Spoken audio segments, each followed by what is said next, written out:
Hello and welcome to Maths on the Move, the podcast from plus.maths.org. I'm Marianne Freiberger. And I'm Rachel Thomas.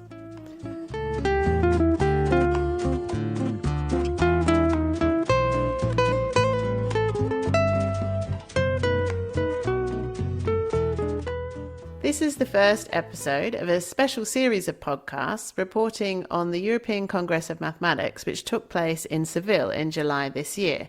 Now, we reported on the Congress with the support of the London Mathematical Society. Marianne, you went along and you interviewed some really interesting speakers and prize winners who'll feature in this podcast series. And I mean, goodness, you're talking about such a wide range of topics, from billiards to topological data analysis. What was it like going to the ECM this year? Well, it was great. It was a lot of fun. And also I was really, really impressed by the high quality of the talks that I went to. Because, Rachel, you and I, we've been to loads of these kind of big general conferences in mathematics. And it can be easy to get quite lost in the lectures because everybody's talking about a particular field and they can be quite technical. And then sometimes after 5 minutes, it's basically you've lost it. You don't understand anything.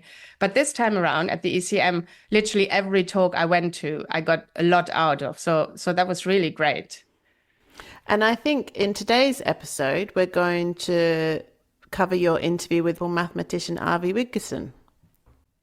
Yeah, that's right. So Avi Wigderson won an Abel Prize in 2021, which is one of the most prestigious prizes you can win in mathematics. And also this year it was announced that he won a Turing Award, which is given out by the Association for Computing Machinery and is for computer science. We met Avi Wigderson before at the Heidelberg Laureate Forum, and we really enjoyed talking to him. And Rachel, you recently met him in Cambridge, right? Yes, I saw him recently at the workshop celebrating the mathematics of Tim Gowers, which was on the occasion of Tim Gowers' 60th birthday. And during that workshop, Avi was one of the speakers, and we just learned so many interesting things about proof. And we've got an article about the workshop on plus.maths.org.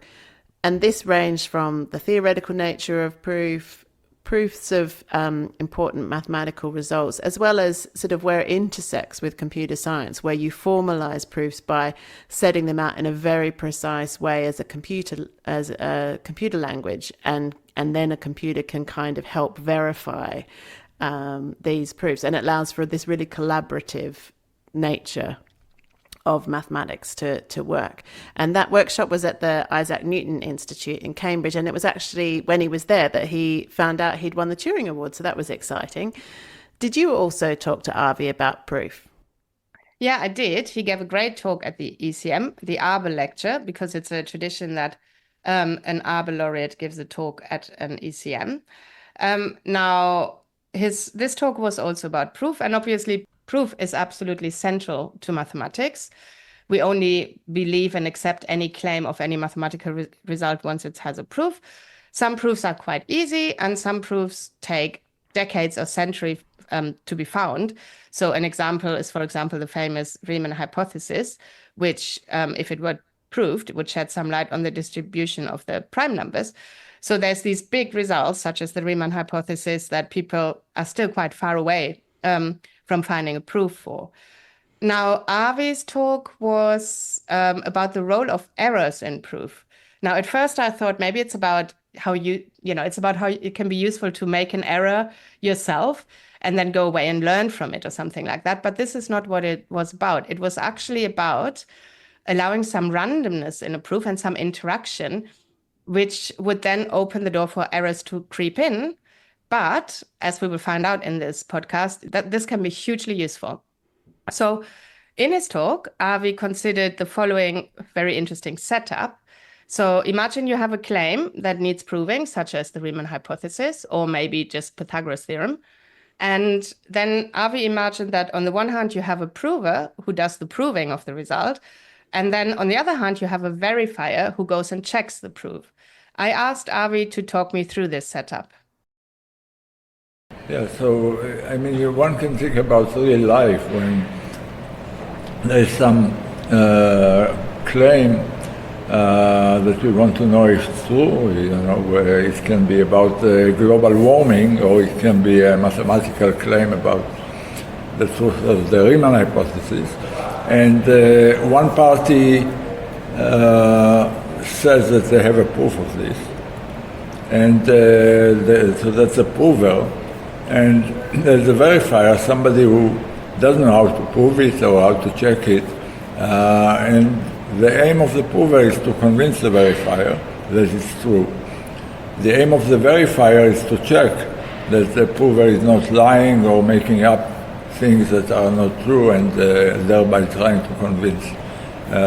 So the prover can be, we imagine this party as infinitely powerful, somebody who can solve all problems and answer all questions, and the verifier is limited, is someone who cannot check the claim by themselves, they cannot prove their Riemann hypothesis, want to know if it's true, and they can try to verify an argument put forth by the prover. So these are the basic parties to any proof system, any mathematical proof system, and also I think in real life to situations where we seek convincing arguments of some claim. And I liked it. This is why I liked your way of talking about this, because it does sort of put the idea of a mathematical proof more into an intuitive real-life context, in a sense, because you have the separation between a prover and a verifier. So you also talked about three essentials of proof. So there is completeness, soundness, and easy-to-checkness. Can you just briefly say what is completeness? This is so these three properties are, more or less follows from what we mean by proof. Completeness is a property that, we have a family of claims, like all mathematical theorems, or statements like a particular map can be colored with 3 colors, or sets of claims like this number is prime. And we care about various types of claims. They are captured by situations where we have some set, and we want to know whether some given number or object is in the set or not. So these are decision problems.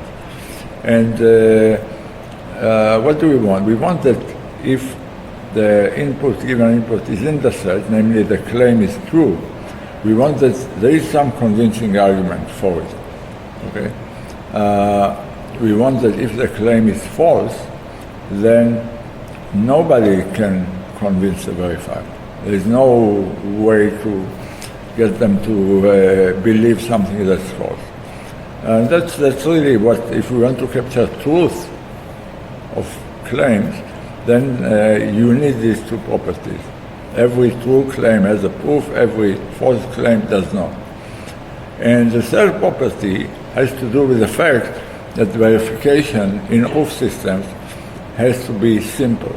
The verifier is not allowed or cannot, check the claim by themselves. If they did, they wouldn't need the prover.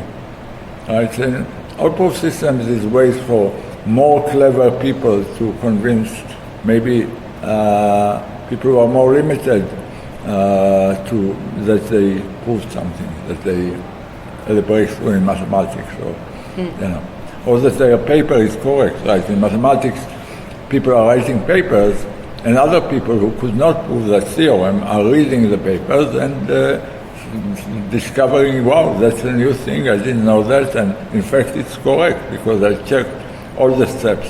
And checking of the steps is essentially simpler than discovering the sequence of steps, which may be very hard. Definitely, that's always been my role as a mathematician, the checking, rather than much of the amazing proofs. Now, so then you brought probabilistic ideas into it. You talked about errors, and your talk was called The Role of Error in Proof. So can you explain that setup? So if you now allow for errors to be there.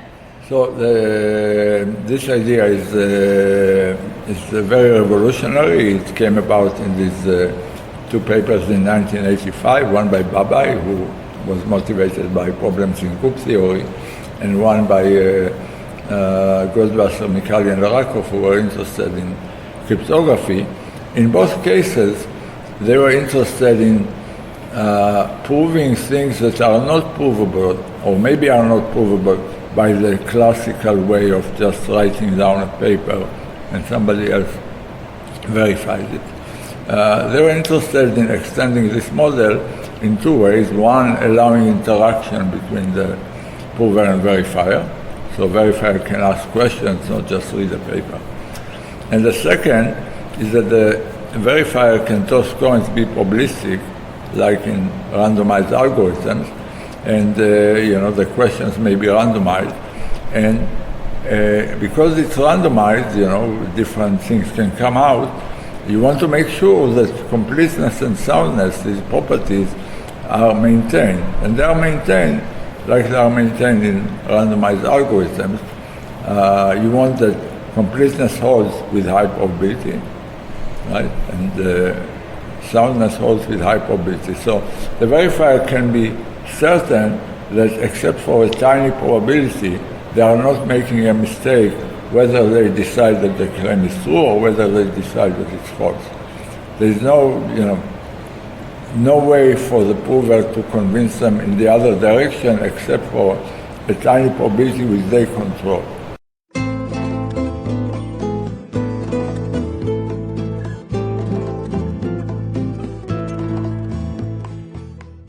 Oh, that is really interesting. But do we really want that? If someone proves the Riemann hypothesis, I want to be 100% sure that it's right. I don't want any chance of there being an error. Yeah, and Avi pointed out that in certain situations, you do want to be 100% sure, and you don't want even small errors to be in there.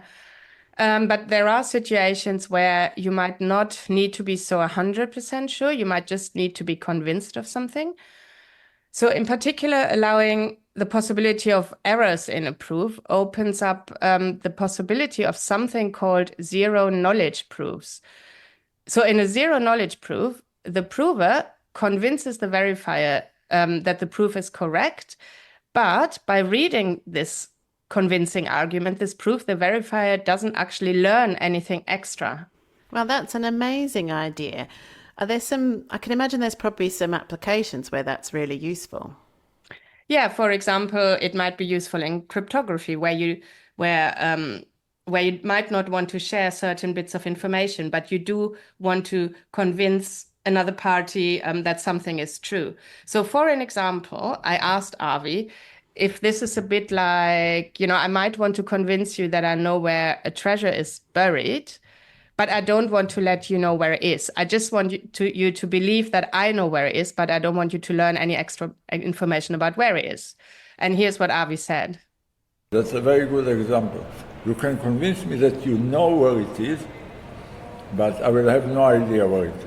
Yeah, and so once we use this probabilistic version of proof, version of proof that allows for errors, then zero knowledge proofs are possible. Possible for anything that's provable. So any mathematical result that you can think of at all has a zero knowledge version in this probabilistic error framework. Yes, That's amazing. yeah. So really amazing, anything. yeah. So people at school, right? They might be saying Pythagoras theorem. Yeah, Pythagoras theorem is a very good example. Also, Fermat's theorem is a good example.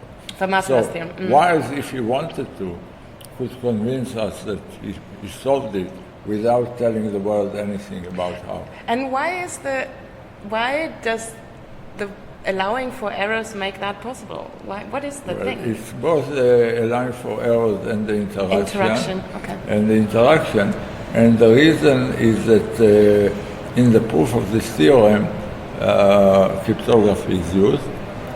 And in using cryptography, you are using necessarily randomized algorithms, and they come with potential errors. Mm-hmm. So there is always a chance that you send a message in some crypto system and it's broken. There is some probability, it's tiny, security systems try to minimize it, but it's never fail-safe. It has to be, it's prone for error. All known crypto systems are probabilistic, they are essentially probabilistic, and there's always a chance. There is an error there, and this is the source of error in the system. Mm-hmm. And cryptography is used because that's how you do it, because you need to encode things. So if I wanted to convince you I know where the treasure is without telling you, I would need to have to encode something. You will have to need to encode something. It's not obvious that secure encryptions need randomness. It may, or an error. It's not obvious, but it's a fact. I like that. So Fermat's last theorem, which Avi mentioned, is a very old problem from number theory, which, despite being very simple to state, you can find out more about it on plus.maths.org. It took nearly 400 years to find a proof for this. And Fermat's last theorem was eventually proved by Andrew Wiles. He developed lots of new maths in the process, which that new mathematics itself opened the door to whole new areas. But I like the idea he could have convinced us he had a proof without telling us anything about it. Yeah, no, it's quite funny. So the whole idea of zero knowledge proofs is quite amazing. But there's also something really interesting about these kind of proof systems. Back to my chat with Avi. There was this other aspect in your talk that was very interesting.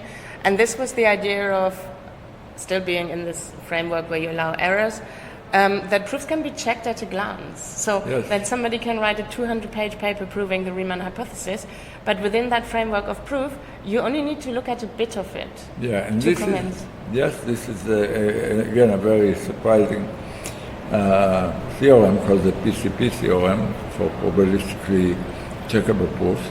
And this is already a proof system in the normal way in which you write a paper. So somebody could have written a paper proving the Riemann hypothesis, and you or I could check it almost without looking only at 10 or 20 bits of the proof.